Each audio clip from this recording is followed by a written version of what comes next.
For those of you who don't know who I am, Dr. Mitchell, and newly transplanted from the Midwest.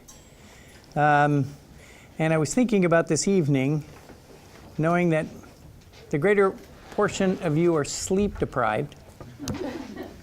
And the topic is Jonathan Edwards, not necessarily the most promising combination. As long as you don't lay down, I'm okay. All right? I had my eye on you, yeah. But I will, and I'm going to be reading. It's like a paper. I've gone kind of way back.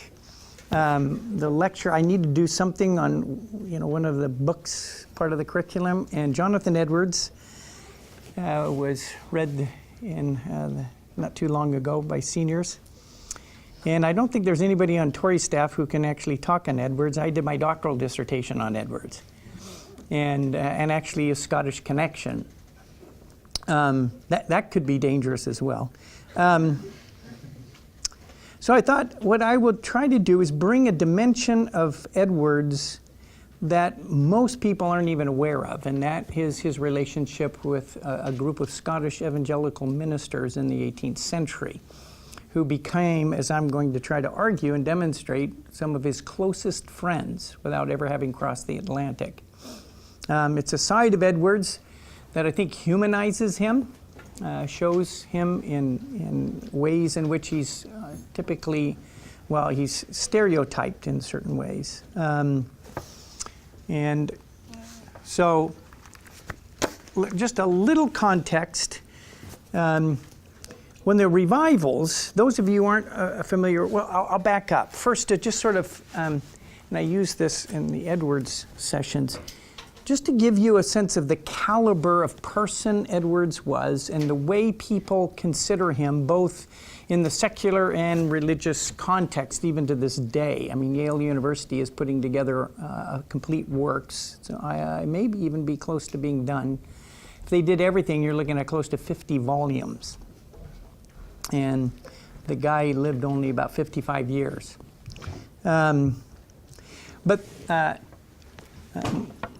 Martin Marty is probably, he's in his 80s, he's probably one of the most celebrated American religious historians currently living, retired from the University of Chicago.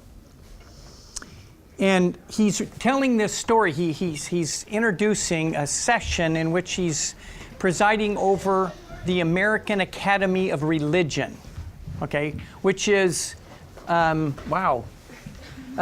which is sort of the who's who of religious thinkers in the country. And Marty goes, he tells this story that, that JFK once had all the Nobel Prize winners in the White House to honor and recognize them. And as Kennedy looked over this august group of Nobel Prize winners, he says, I don't think there's been as much raw intellectual go power under this roof since Thomas Jefferson sat alone in his study. Pretty remarkable statement. Now, this is what Marty says. Then he looks over this august, group of American religious historians and thinkers and things, and he goes, as I look out over you, I really doubt if there's even here as much raw intellectual go power when Edward sat alone in his study in Stockbridge, Massachusetts. Now that's a huge statement for a guy who doesn't, is not known for hyperbole. But that's how Edwards was viewed. Most people only know him through Sinners in the Hands of an Angry God. By the way, that was a sermon he had already preached in his own congregation, and everything went just fine. For some reason, he goes, to a nearby congregation, and he preaches it, and the people are climbing the walls, and it becomes a sensation.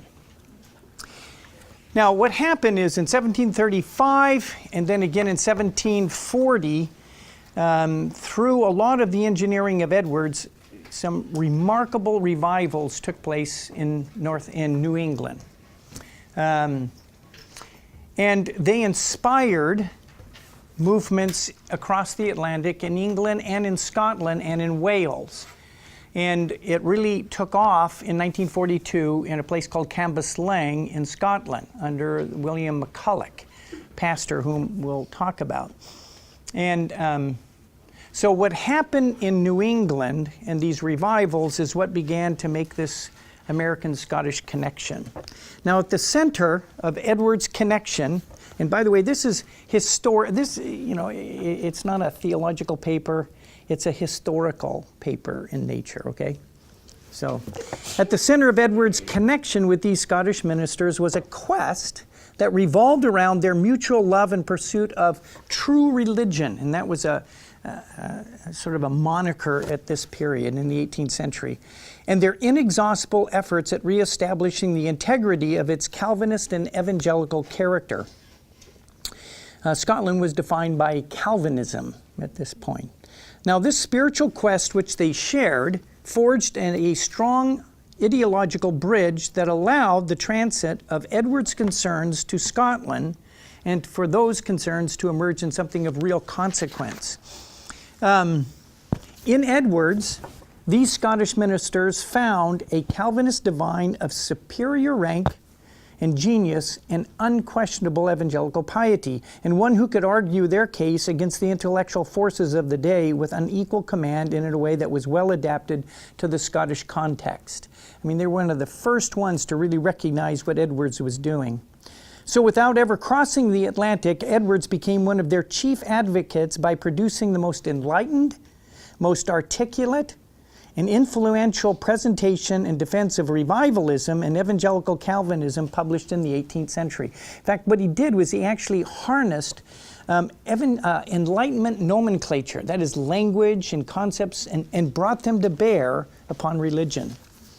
Now, in his efforts, what ended up happening in Scotland by all of his works that were then republished in Scotland, he helped these Scottish friends redefine Scottish evangelical Calvinism by adapting it from its old didactic catechizing function within a godly commonwealth to a mission-oriented role where the faith of the individual became prominent and the pursuit of sanctification, not salvation, defined the Christian life.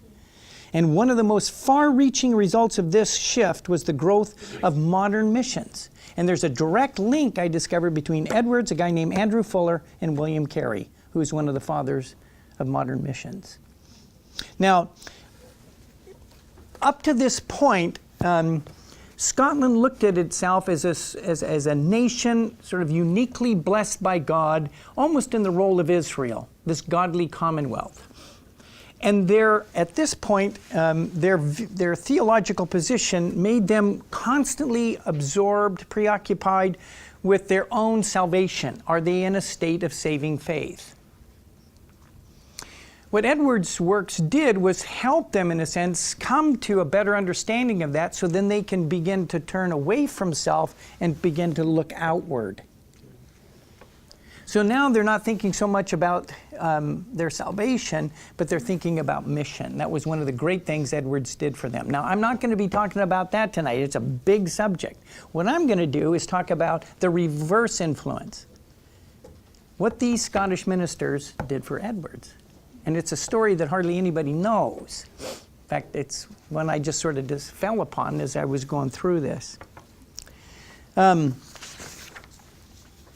The initiative, it started with correspondence, and the initiative for this connection between Edwards and these Scottish ministers came from the Scottish side. Edwards, though, equally looked on the prospect of corresponding with these Scottish ministers as a great gift and a privilege. By 1743, he had already received enough reports about the Scottish revivals, which began again in 1742, for him to have gained a sense of the spiritual orientation and caliber of the men that were wanting to write to him, and he was genuinely honored. Quote, "I esteem my correspondence with you and my other correspondence in Scotland," he wrote in 1745, "a great honor and privilege, and hope that it may be improved for God's glory and for my profit." Edwards had learned early the personal benefits of the kind of informed dialogue these Scottish ministers could offer him, and he was eager to use this opportunity to its full advantage. And the actual benefits Edwards derived from his correspondence were to exceed even his expectations, as we'll see. In fact, he stood to benefit, at least on a personal level, more than his Scottish counterparts. Come on in. That's a good one. Well, No, I understand. all right. So in summary, the outstanding benefit Edwards experienced from his Scottish correspondence was their amazing capacity for helping him overcome the social, intellectual, and spiritual liabilities his living situation placed upon him. And this is what we're going to look at. Geographically, Edwards spent the first 23 years of his ministerial career in the provincial town of Northampton, located on the edge of what was then the New England wilderness. Northampton was sort of the outer limits, and Boston was a long ways away. And he spent the last 7 years of his life in the wilderness, on its western frontier, so way on the edge of it, at a missionary station in Stockbridge. He became a missionary to the Indians. This giant, as it were. Now, the effect of such isolation on the intellectual life, his intellectual life, was twofold. The first result was the limitation of opportunities for intellectually and spiritually stimulating conversation. When in February 1724, when he was a student at Yale, he recorded in his diary his thoughts on the usefulness of social conversation as a means of learning.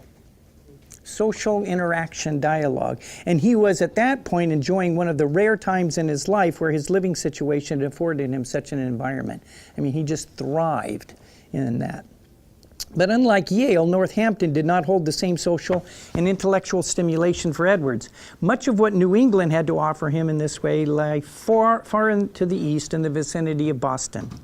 The best outlet in Northampton for the kind of conversation he desired came through the students he tutored who attended the informal theological school he had set up. And two of these students, Joseph Bellamy and Samuel Hopkins, became intimate and lifelong friends and ardent followers. The other possible source of the kind of social discourse that Edwards hungered for came by way of visitors. Individuals en route typically to some place other than Northampton would often stop for the evening. However, with the exception of the year 1740 to 1743 because of the revivals, such visits seem to have been very infrequent. Now, the second effect was the lack of access to libraries and opportunities for securing books. Books were difficult to secure in frontier towns, and public libraries were few and far between. Private libraries were even fewer and rarer. Before 1730, there were not many, more than a half dozen owners of libraries of any importance in all of the colonies. Although the decade following would see a sharp improvement in the availability of books, most of what was available reflected just popular tastes. During the same decade, a number of new libraries were established as well, but none that were accessible to Edwards.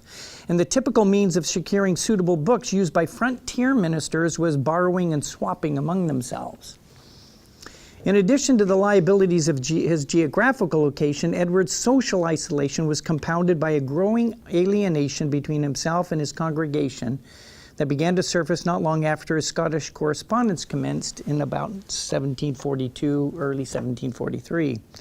Now, these tensions steadily increased during the years following the revivals until in 1749, Edwards publicly announced that he could no longer in good conscience open the communion table to any but those who could make a sound profession of faith evidenced by an experiential work of grace. And this brought Edwards into open conflict with his people. And a year and a half later, the Northampton congregation dismissed him from his charge.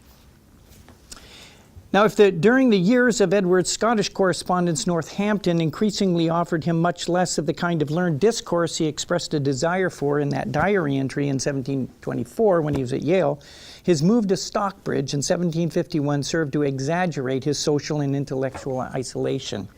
Still, he was constantly driven by the desire for the exchange of ideas and the hunger for news of the learned world that would not be quenched. his own attempts to rise above the liabilities his location imposed upon him included attendance at commencement times at Yale and at Harvard. He took trips to Boston.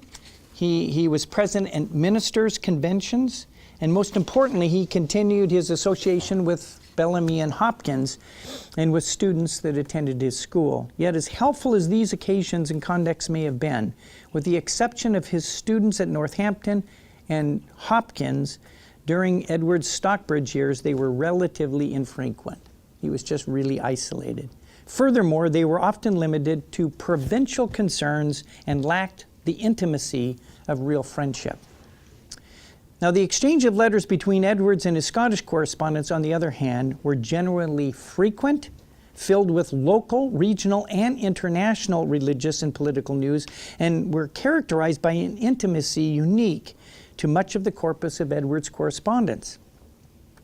Edwards' abiding interest in news of the work of God in the world was routinely stimulated as well as satisfied by these transatlantic missives. Quote, "When the day is so dark here in New England," he remarked, "it is exceedingly refreshing and reviving to hear by your and other letters and Mr. Robe's history," that was one of his correspondents who wrote a history of revivals, "of religion being to such a degree upheld in power and in practice in those parts of Scotland that have been favored with the late revival." Now, communication took place as often as circumstances allowed. Delays could not always be avoided, however, and on occasion they produced concern over the state of their personal relationship, especially when they didn't hear from each other for a while. And this occurred twice in Edward's experience with William Mcculloch, who again was the minister at,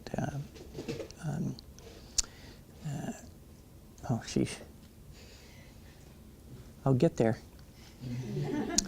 It'll come. On each occasion, they, though, reaffirmed, and I'm not going to read the letters, their affection and esteem, and it was just so good to hear, from one another. Now, a letter written by William Cooper of Boston to John Mclaren, a minister in Scotland, in June 1743, just as Edward's epistolary connection with Scotland was beginning, provides a poignant illustration of the qualitative difference between Edward's Scottish connection with many of his associates at home. Responding, that is William Cooper, responding to Mclaren's request for information about Edward's ministry.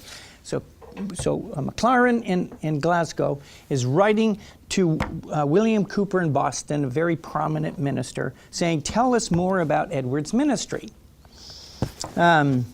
Cooper admitted he had little to offer and that he had yet to pay Edwards a visit because of the great distance between Boston and Northampton, and that his Scottish correspondent probably knew more about matters pertaining to Northampton than he did anyway because of the particular accounts Edward had been giving them.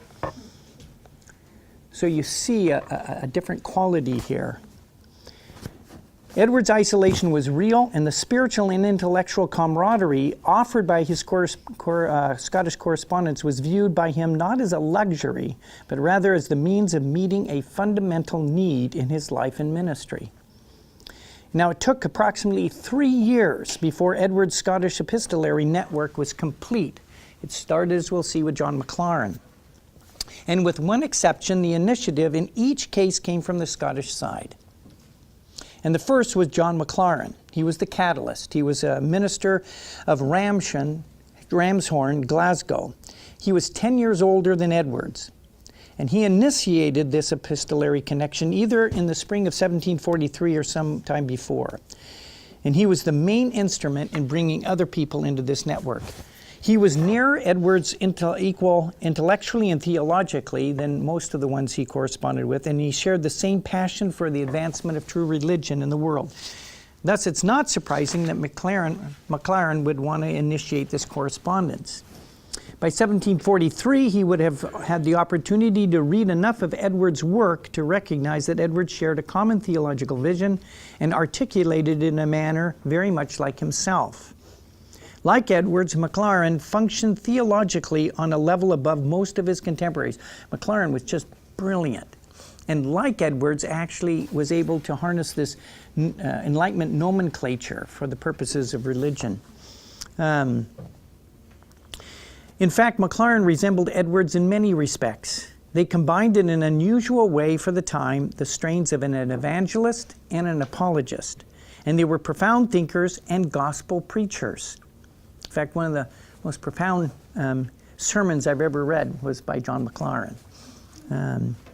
In both of them, observed John MacLeod, who was a 19th century Scottish historian, massive intellect went hand in hand with heart godliness of the most persuasive, controlling, and winsome character.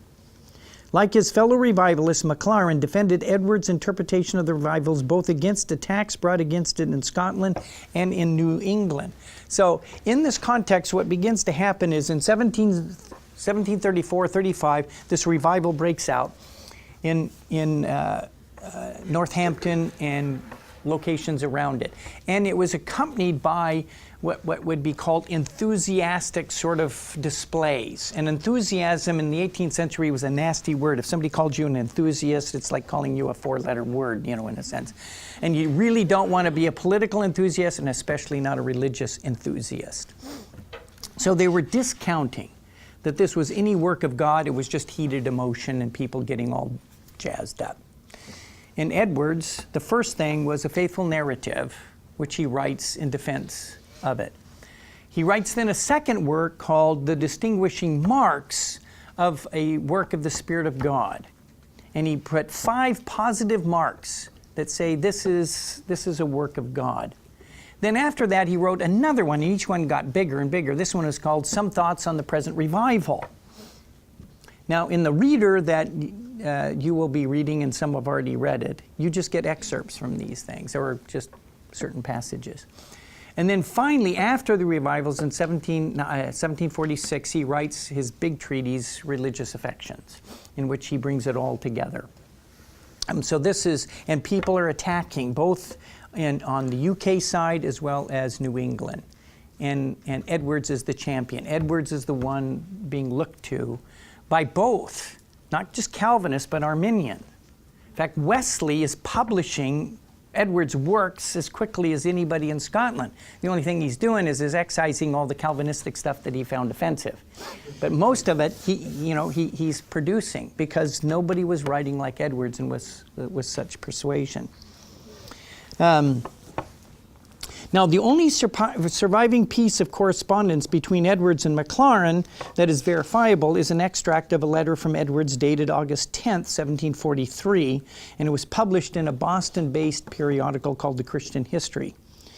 However, it's clear from the many references to their correspondence in the letters between Edwards and his other Scottish correspondents that the exchanges between the two of them were not only frequent but extensive and indicate a deep mutual respect and affection for one another. I kind of tried to put together all the references, and there were well over 30 letters or more that exchanged between them.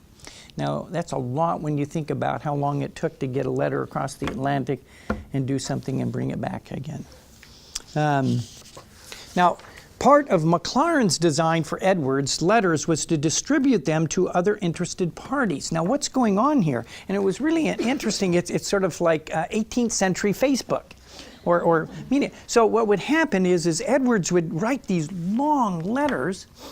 Now, Mclaren, or Erskine, as we'll see, with all this religious news of what's going on in America. And then Mclaren would get it and distribute it, all around. And the same would be, Mclaren would write with all these 10, 15 pages of stuff. Edwards then would send it around. So that you began to get sort of reports, so they had some sense of what was going on both sides of the Atlantic. Through their long and extensive correspondence, Mclaren stimulated, challenged, and sharpened Edwards' thinking through a constant stream of news and ideas. Mclaren's earnestness to help facilitate the propagation of Edwards' thinking is illustrated in a letter addressed to Mr. William Hogg of Edinburgh. So this is Mclaren writing to Hogg. And the letter concerns their plan to raise funds and other monetary support from Scotland to assist Edwards and his family following his dismissal from Northampton. So they hear about this, and they get together and say, we got to raise money for Edwards and his family, because they don't have a charge right now. Okay. Now, speaking of the need, Mclaren pointed out to Hogg that such aid was deserving of one whose past works had been so greatly used of God and who holds such wonderful prospects for the future. It was Mclaren's deep conviction that the friends of true religion should do all they could to encourage the work of one as gifted as Edwards. And it's interesting to notice that some of the most important works of Edwards were yet to be written when Mclaren penned the letter to Hogg. And among them would be Edwards' celebrated treatise, Freedom of the Will, Original Sin, and a number of others. Now, with respect to the Edwards' Freedom of the Will, the printing in Scotland was postponed, in Boston was postponed due to Mclaren and John Erskine's offer to circulate subscription proposals in Scotland. So they said, and they used to do this a lot, so what would happen is they say we were thinking about publishing this if we can get enough subscriptions. In other words, it would underwrite the publication of the work. We'll do this. And at the back end of these, let's say the first edition from Boston of Edwards' Freedom of the Will, has a list of all those who subscribed. They're all there. And so they're saying, don't publish it yet. We're going to get subscriptions and we're going to send you some. Now, out of that, the result was 45 subscriptions and for 88 copies in Scotland through their quick efforts. Now, not long after Mclaren had commenced writing Edwards, he encouraged James Robe of Kilsyth to do the same. Now, James Robe was a chronicler, historian of all of UK revival history. And he was a pastor in a place called Kilsyth. And the first letter was posted by Robe during the spring of 1743. Now, Robe was born in 1688. He was educated in Glasgow and ordained to the ministry at Kilsyth in 1713. Now, he had endorsed Edwards' faithful narrative and was one of the first in Scotland publicly to hail Edwards' distinguishing marks of the Spirit of God as a definitive justification of the revivals as a genuine work of the Spirit of God in Scotland.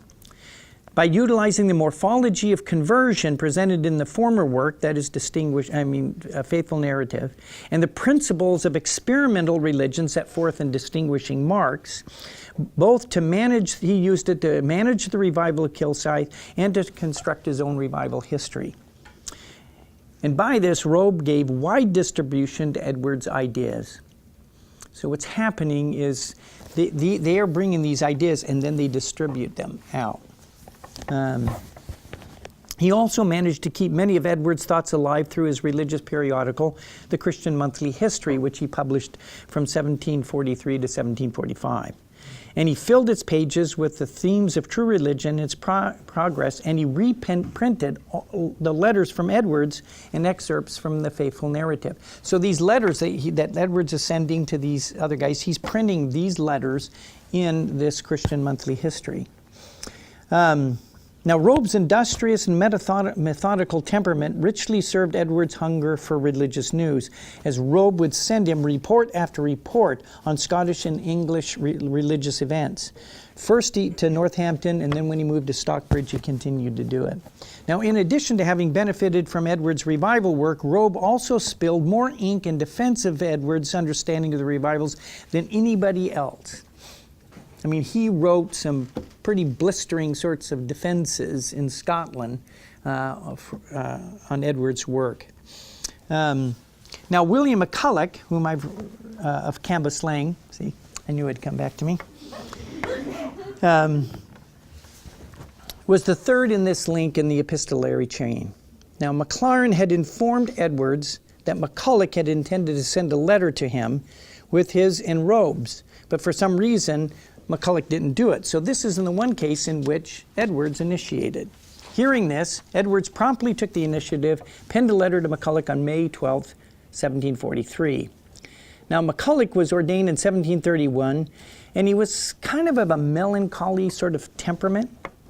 And his ministry spanned a half of a century. He was a minister there for a long, long time. And he first heard of Edwards in the Northampton revival in the early part of 1735. And from the time of his ordination, he had been preaching on the subject of conversion, But by 1735, at this point when he first heard Edwards, he had managed only to bring his own experience of conversion into question. So here he is, a minister, and he's struggling to know whether he's really saved or not. The news of the powerful outpouring of God's grace in the conversion of so many in Northampton through the preaching of the Reformed doctrines of grace had lifted Mcculloch's spirits and inspired him to press on in hope that God might do the same at Cambuslang. So not only did Edwards and his help affirm his own place in standing before God, but with the renewed hope that God might visit Cambuslang as well with this. 7 years later, 1742, so 7 years he labored on. This hope was realized. With the coming of the Cambuslang Wark, as they called it, the need to instruct and guide his people into an authentic saving encounter with Christ. So he had all these people coming and wanting to be saved. Mcculloch began to use and rely upon Edwards' work and understanding of the progress of conversion. And Mcculloch is clear, was convinced, he's thinking is that God had united this work in New England with the work in Scotland. And that now there were these concurring works going on, and he was eager and ready to further that connection now with this correspondence. Now, Mcculloch was one of the first ministers of Scotland to take parts of Edward's faithful narrative, this first work he wrote, into the pulpit and read it to his congregation. In addition, he published extracts of Edwards' published works and letters in his religious periodical, the Glasgow Weekly History. Through his correspondence, Mcculloch gave Edwards opportunity to expand his thinking, and especially there was some letters in which he pressed the relationship between present events and the apocalyptic events depicted in the scriptures. So Mcculloch and people are saying, could this be leading to the end time? Because so much was going on, and they were looking to Edwards to sort of connect those things. Now, Edwards' coterie of epistolary friends also included a man named John Willison, and I really liked this guy. Willison was the senior member of the group. He was born in 1680. He was ordained in 1703, which was the year of Edwards' birth. And in 1716, he was translated to the parish of Dundee South Dundee, where he remained until his death in 1750. He was one of the most respected and influential evangelical ministers of the Church of Scotland in the first half of the 18th century. He published several influential works of devotion and publicly endorsed the revivals on both sides of the Atlantic, which in the case of the Scottish revivals was taken by many as an indication of their orthodoxy. So just the fact that Willison said, no, this is a true work of God, because of his standing, it quieted a number of people. That's the importance of Willison. Now, as a part of his promotion of Edwards' work and thinking, Willison wrote the prefaces for two of Edwards' Scottish publications, Distinguishing Marks and Sinners in the Hands of an Angry God. Willison's enthusiastic commendation of the former, that is, Distinguishing Marks, did much to establish Edwards' reputation as a champion of true religion. And here's a quote from the preface. This is Willison talking about Edwards' work. The ensuing treatise by the Reverend Mr. Edwards at Northampton in New England concerning the work and operations of the Holy Spirit upon men's consciences is, in my humble opinion, a most excellent, solid, judicious, and scriptural performance, which I hope, through the divine blessing, will prove most useful to the Church for discerning a true and real work of the Spirit of God and for guarding against delusions and mistakes. It is certain a great mercy to the Church that this subject has been undertaken and handled by such an experienced, well-furnished scribe that hath been long acquainted with the Spirit of God and his dealings with the souls of men in his own congregation and country where he lives. And seeing the extraordinary work there at present is of the same kind with that at Cambuslang and other places about, and meets with the same opposition, the author doth with great judgment answer the common objections which are made against the work both here and there, so that scarce anything further needs to be added. Now in 1743, Willison stepped forward and defended Edwards against James Fisher's vitriolic critique of Distinguishing Mark. And Fisher, just he's of a sort of a sect of Scottish, the Church of Scotland, just kind of goes off on Edwards. And Willison just nails him. And he also did a lot to promote another work that Edwards produced called The Humble Attempt. And that is, if you've ever heard of these sort of prayer efforts, especially, that transcend countries, that go from country to country, this is where it started. Basically, Edwards got started a transatlantic prayer network. And it came from this work, A Humble Attempt, to promote this. Now, Willison's sentiments about the latter book suggest in part the reason behind Edwards' reputation with Scottish evangelicals. Speaking of The Humble Attempt, Willison states, quote, "I both love and admire the performance upon subjects so uncommon." Now, whatever subject Edwards treated, his Scottish friends came to expect from him a fresh and well-reasoned approach. Now, Thomas Gillespie, he opened an epistolary channel to Edwards with a letter written in November 24, 1746. And Gillespie took his first degree at the University of Edinburgh and then attended the Theological Academy in Northampton, England, not Massachusetts. So here's this Scot going down to England to get educated. He received his ordination in England, but then returned to Scotland, where he received a call to a parish church at Carnock in Fife. And Fife is the area I lived in. I did my doctoral work in Scotland. And we lived for a time in St. Andrews, and then for the remaining time in the most delightful little fishing village on the North Sea you could ever imagine, Crail. And it's in Fife. Anyway, this is in the spring of 1741.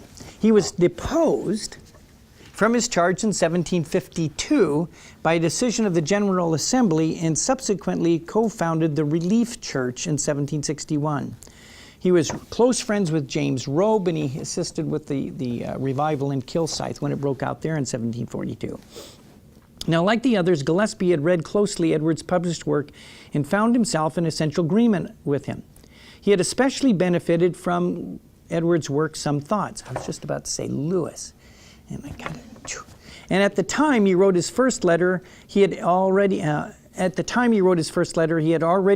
perused Edwards' recent work, A Treatise Concerning Religious Affections. And he wanted some more on the subject, but he delayed writing. Apparently, being 5 years Edwards' junior, Gillespie was hesitant to impose himself on the celebrated minister from New England. And this is a quote from Gillespie to Edwards in his first letter. "I have ever honored you for your work's sake, and what the great shepherd made you the instrument of. This much I think myself bound to say. I have many a time, for some years, designed to claim humbly the privilege of correspondence with you. What had made me defer doing it so long, when some of my brethren and good acquaintances have been favored with it for a considerable time, it is needless now to mention. I shall only say I have blamed myself for neglect in that matter. I do now earnestly desire a room in your prayers and friendship, and a letter from you sometimes when you have occasion to write to Scotland, and I shall wish to be regular as I can in making a return.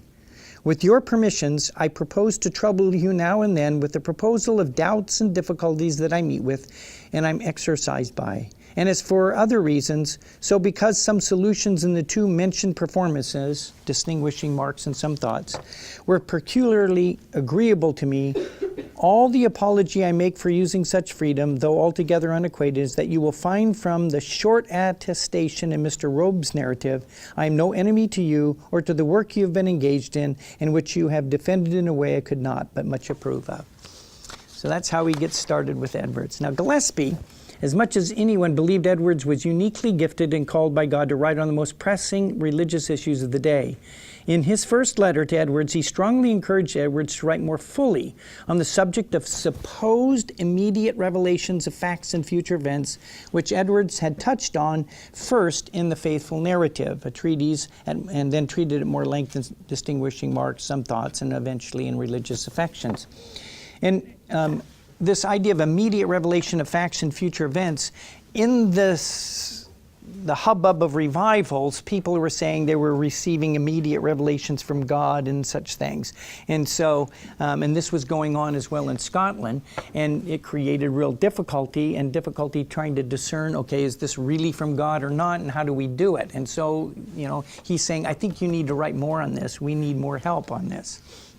So he says, I humbly think the Lord calls you, dear sir, to consider every part of that point in the most critical manner and to represent fully the consequences resulting from the several principles in that matter. And as, if I don't mistake, Providence has already put that in your hand as part of your generation work, so it will give me, as well as others, vast satisfaction to find more said on the subject by you. Now, Gillespie's motive for wanting Edwards to explore the subject more thoroughly was that he was convinced that a complete discussion of the subject by Edwards would be, quote, one of the most seasonable and effectual services done the Church of Christ in the interests of vital religion through the world. Now, Gillespie's confidence in Edwards' ability to bring forth truth and understanding on the most critical matters pertaining to true religion was shared by all with whom Edwards corresponded. In addition to his advocacy for Edwards' publishing enterprise, Gillespie also successfully drew Edwards into discussions that pushed Edwards to develop and further clarify his thinking on issues that were important for Scotland. And again, remember, any response Edward brings in letters is now being published and made known in Scotland. So it's not just his works published in Boston that are then republished there, but it's also his correspondence. Gillespie's first question to Edwards relating to his book Religious Affections is a case in point.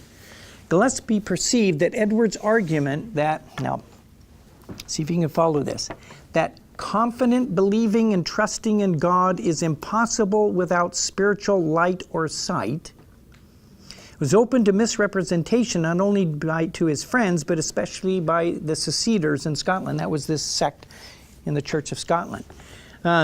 His argument, Edwards' argument, that confident believing and trusting in God is impossible without spiritual light or sight. What does that mean?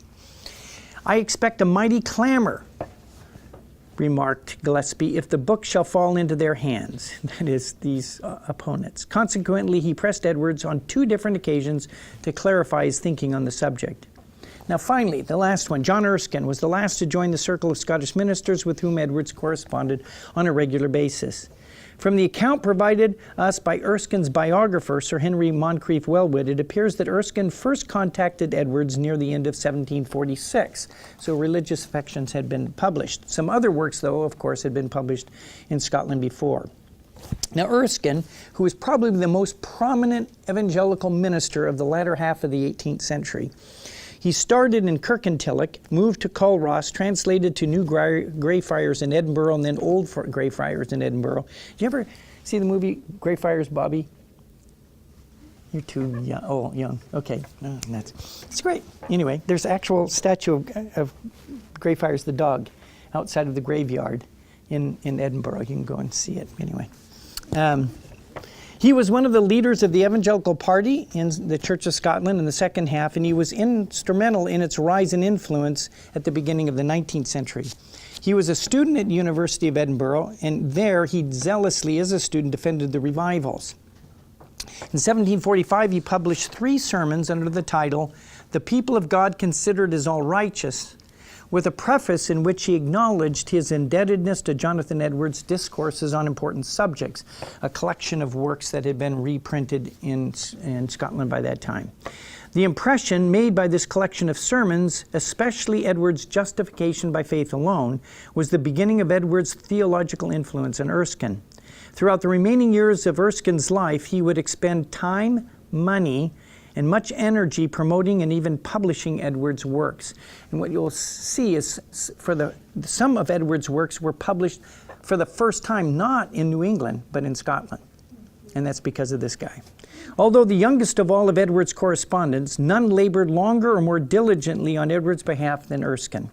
Erskine identified most fully with Edwards' writing and publishing enterprise and embodied the expanded international evangelical perspective evident among his Scottish counterparts, perhaps more thoroughly than the rest. Almost from the moment he began corresponding with Edwards, Erskine sought to enhance, encourage, and stimulate the growth and impact of Edwards' writing and publishing ministry. This is nowhere more evident than in the flow of books, pamphlets, and sermons he sent to Northampton. Although the exchange of published materials was something that went on between Edwards and his other correspondents, the total contributions of the other 5 pale in comparison to what Erskine sent Edwards' way.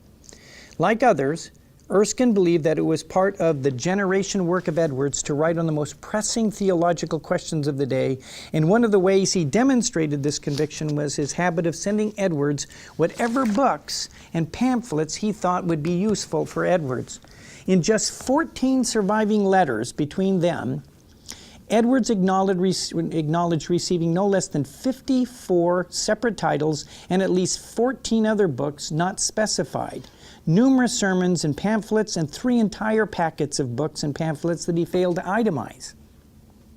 How many more books and pamphlets in addition to these Erskine may have sent, we are unable to determine, but it seems certain that there were more.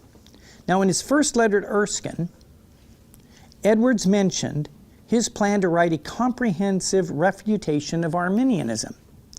With Erskine's next letter, Edwards received several of the best books written in Britain in support of the Arminian position.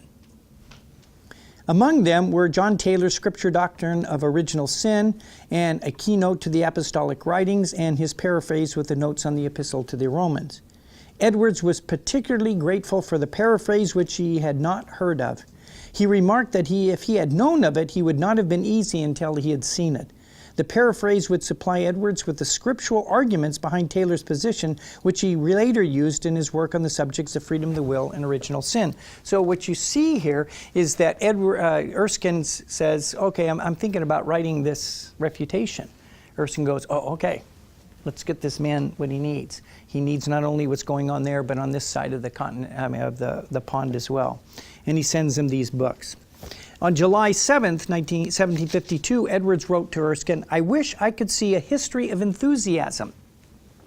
Okay, we've talked about. Through all the ages, written by some good hand, a hearty friend of vital religion, a person of acute judgment, and a large acquaintance with ecclesiastical history. So he's just saying, man, we really need something like this.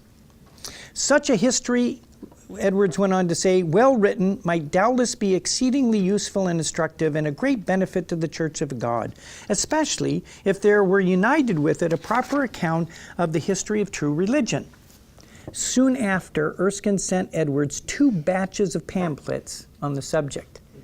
Then in the spring of 1755, Edwards received another packet of books and pamphlets with the following titles among them: Casaubon on Enthusiasm, Warburton's Principles of Natural and Revealed Religion, Campbell's Apostles No Enthusiasts, Discourse on the Prevailing Evils of the Present Time, Remarks on Apostles No Enthusiasts, Moncrief's Review and Examination of some Principles in Campbell's Apostles No Enthusiasts.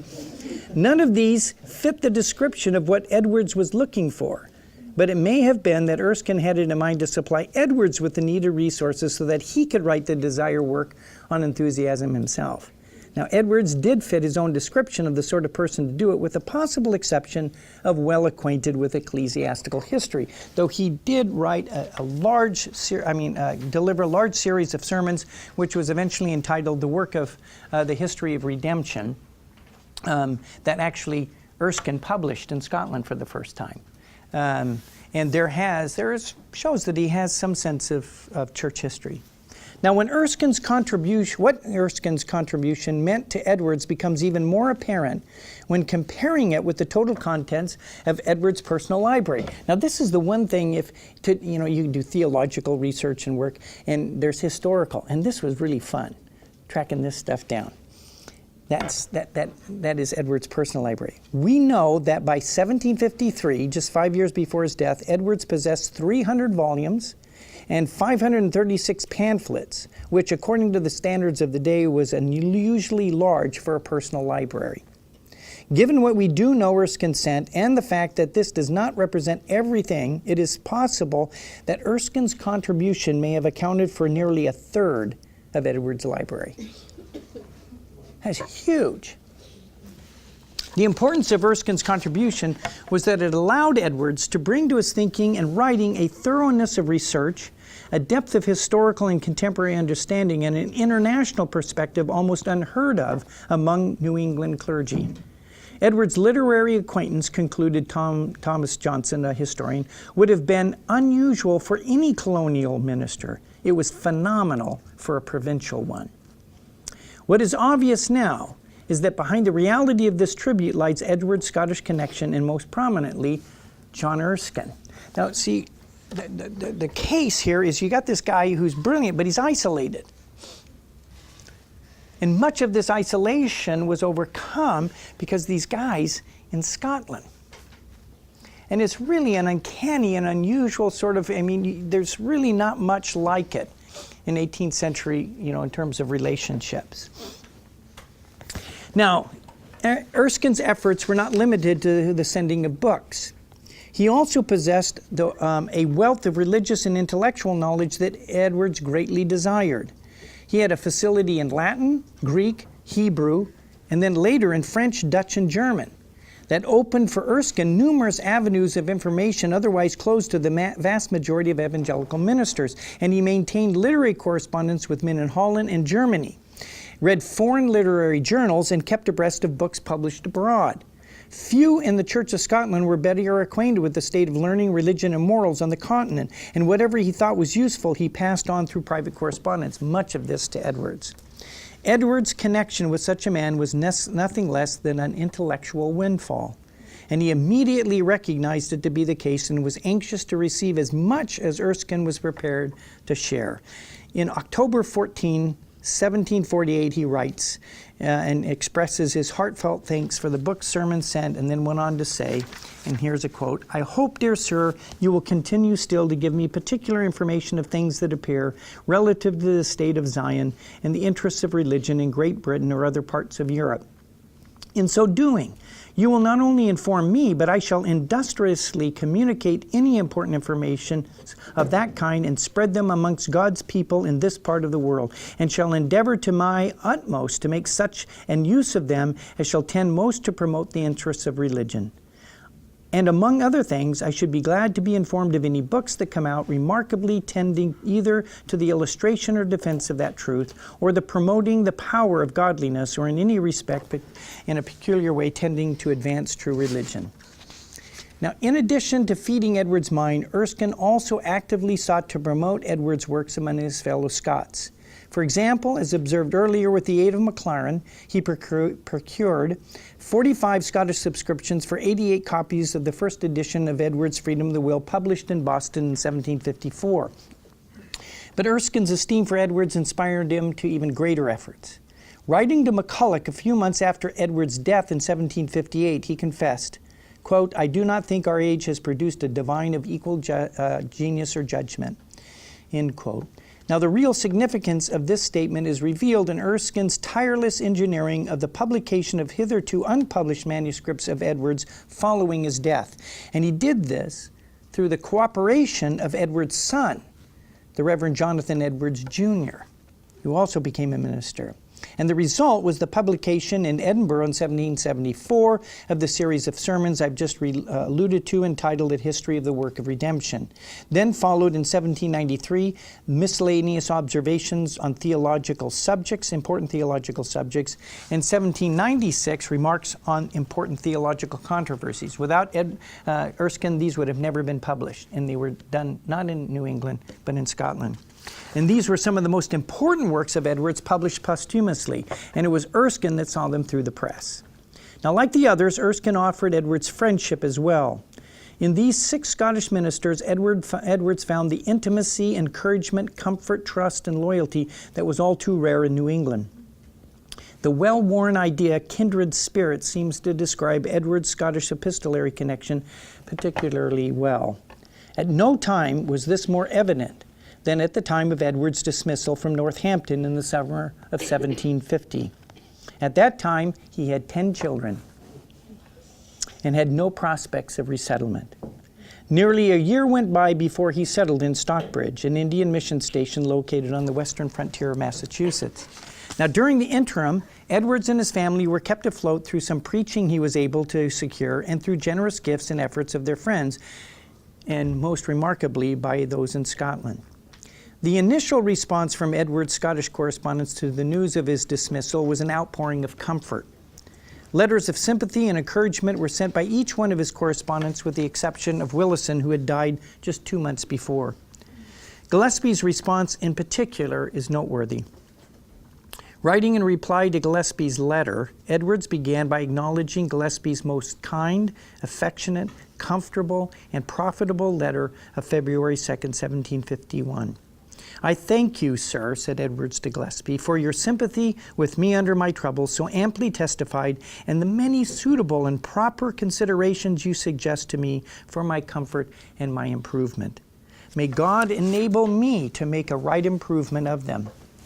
Now, Gillespie was well acquainted with the experience of spiritual conflict and temptation, and he had recently written on the subject. His capacity to empathize with Edwards is well attested by Edwards' grateful and thoughtful response. But little did Gillespie know at the time that within a year the tables would be turned, and that by a decision of the General Assembly he too would be deposed, and like his New England counterpart, and left without a charge. And so there's a series of correspondence in which Edwards now comforts him. Now, Edwards' friends in Scotland responded not only with sympathy and timely counsel, but also with money. Collections organized by Mclaren and others were sent to Edwards. W.H. Gould, in his edition of the works of John Mclaren, records a series of letters between Mclaren in Glasgow to William Hogg, the merchant in Edinburgh, who was also an admirer of Edwards. In these letters, Mclaren gives a running account. Actually, I have all the amounts of money that were collected. A running account of the reception of funds earmarked for Edward's family, noting the amounts received and their origin, where they came from. The letters also contain a reference concerning a collection of goods already underway that were to be shipped to Boston to be sold, the proceeds designated for the care of Mr. Edwards and his family. Now, sometimes we make meals and take them next door or across town. This is just pretty remarkable. The following brief account of Mclaren's attempt to secure the best possible return for the collection of goods further underlies the deep sense of responsibility he had assumed. So it's not just sending them, but he wants to make sure they get the most out of it. Okay? As to providential advantages by meeting with one thus allied to Mr. Edwards. One is that instead of directing the cargo to be sold by any of Mr. Edwards' friends to merchants at Boston, he showed that if all were sent up the river of Connecticut, on which it seems Northampton stands, to Mrs. Edwards, who is a very judicious woman, she, by her fitness to dispose of such things in places near her, might make possibly about 15% more than would be gotten to the sellers and merchants in Boston. So, pretty savvy here. Mentioned as well is an attempt to secure a painter and an engraver in Boston to draw a picture of Edwards to be engraved on copper plates. These were to be shipped back to Scotland to be sold again for the aid of Mr. Edwards. While it is true that Edwards also received help from New England, it simply pales before the unusual and most extraordinary effort and expense freely expended on Edwards' behalf by these Scottish friends. It is remarkable what these ministers of the Kirk, and the Kirk is the term for Scotland for the church, were willing to do for a minister of New England located on the edge of the wilderness of Massachusetts. And it stands as a glowing tribute of their affection for him and the great esteem in which they held him. However, and here we're coming to the close, okay? The most revealing overture from Scotland came in a letter from Erskine sent, interestingly enough, before Edward's dismissal from Northampton. Erskine had been aware of the escalation of difficulties between Edwards and his people for some time and was writing to invite him to move his family to Scotland, volunteering at the same time to help negotiate clerical employment for him in the Church of Scotland. Erskine's letter has not survived, but Edward's response to Erskine's letter has. Now, this is Edward's response, written July 5th, 1750, immediately following his dismissal. And it speaks for itself. So this is Edwards. You are pleased, dear sir, very kindly to ask me whether I could sign the Westminster Confession of Faith and to submit to the Presbyterian form of church government and to offer to use your influence to procure a call for me to some congregation in Scotland. I should be very ungrateful if I were not thankful for such kindness and friendship. As to my subscribing to the substance of the Westminster Confession, there would be no difficulty. And as to the Presbyterian government, I have long been perfectly out of conceit of our unsettled, independent, confused way of church government in this land. And he was a part of a Congregationalist group. And the Presbyterian way has ever appeared to me most agreeable to the Word of God and the reason and nature of things, though I cannot say that I think that the Presbyterian government of the Church of Scotland is so perfect that it cannot in some respects be amended. But as to my removing with my numerous family over the Atlantic, it is, I acknowledge, attended with many difficulties that I shrink at. Among other things, this is very considerable, that it would be on uncertainties whether my gifts and administration would suit any congregation that should send for me without trial. And so great a thing, such as a removal clear across the Atlantic, had need to be on some certainty as to that matter. I just can't come unless, this is going to be a sure thing. If the expectations of a congregation were so great, and they were so confident of my qualifications as to call at a venture, having never seen or heard me, their disappointment might possibly be so much the greater, and they the more uneasy after acquaintance and trial. My own country is not so dear to me, but that if there were an evident prospect of being more serviceable to Zion's interest elsewhere, I could forsake it, and I think my wife is fully of this disposition. Now, Edwards appears not to have considered the prospect of taking up ministry in Scotland as disagreeable. Daunting, yes. Daunting at the thought of the journey across the Atlantic with such a large family and the potential situation of being found unfit by a Scottish congregation. Theologically, there is no reason to believe that he would not have made that he would have made the transition from New England congregational minister to a minister of the Kirk. He would have done it relatively easily. His last sentiments would also indicate that with certain assurances, he could possibly have been persuaded to undertake the arduous journey. At least it appears Erskine thought so. For by January of the following year, he and Mclaren had begun discussing a proposal, and in February met together to hammer out the details of how they're going to bring Edwards and get him over to Scotland. Quote, I expect Mr. Erskine in town tomorrow, wrote Mclaren to William Hogg in Edinburgh, and proposed to concert with him as to laying before Mr. Edwards different overtures that have been thought of as this by divine blessing and may help to make a right choice and determination. So they're persistent. What became of this second proposal, we don't know. I couldn't find any follow-up. None of the subsequent correspondences survived. Although the prospect never materialized, one cannot resist asking the question, what if Edwards had made his way to Scotland?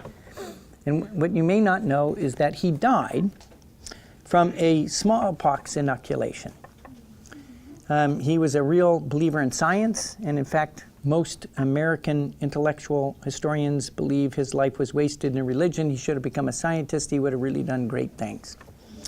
So he'd just become president of Princeton College, university at the time, and submitted to this, and it was a bad reaction, and he died from it in 1758.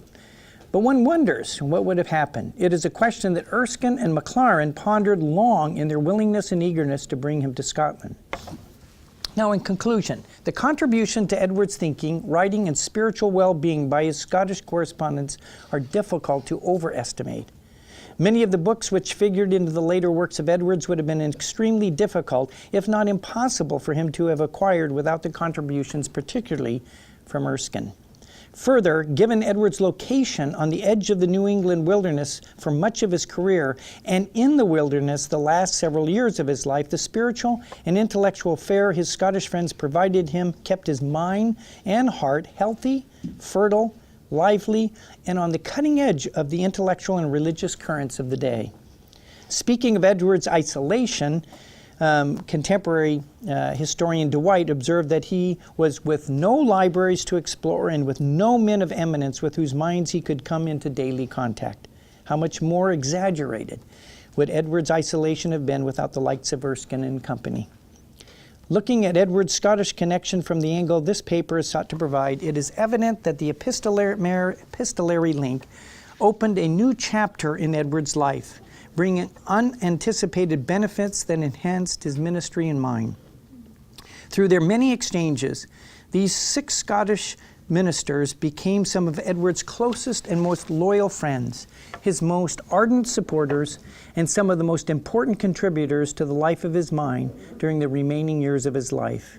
From them came a steady stream of books to feed his mind and to sharpen his pen, and a loyalty that ultimately demonstrated itself in their willingness to make him a son of the Kirk. Biola University offers a variety of biblically centered degree programs, ranging from business to ministry to the arts and sciences. Visit biola.edu to find out how Biola could make a difference in your life.